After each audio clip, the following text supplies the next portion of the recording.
I have an older brother that is 10.5 years older than me. That means when I was 4, he was 14 or 15, and it was at these ages that we first watched Family Guy together. He had obviously watched it before, and I came into his room while he was watching it. I told him I wanted to hang out with him or something, so he let me sit there and watch it with him. I was 4, I didn't understand anything, so it was fine. But then I started watching it by myself, at 4 years old. I had complete control over the TV in my parents' room until they went to bed because they spent all their time in the living room, and starting at 7 p.m. on certain days, Family Guy would be on TV. And so I sat alone in my parents' bedroom and watched Family Guy whenever I could. And I continued doing this for a very long time.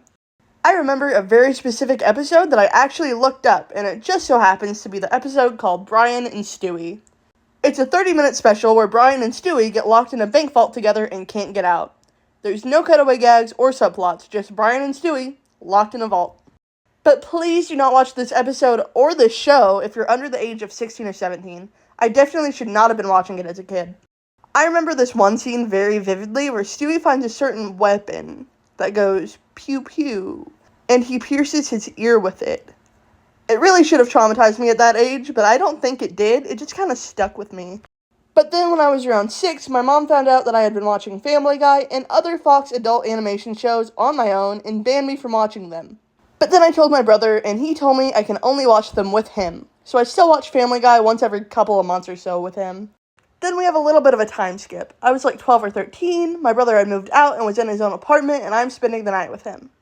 This is when I was introduced to Rick and Morty for the first time. Specifically the episode Pickle Rick. Honestly, I still love this episode. Now that I'm older, I've gone back and watched both this episode and the Family Guy episode I talked about, and Pickle Rick is still absolutely hilarious to me.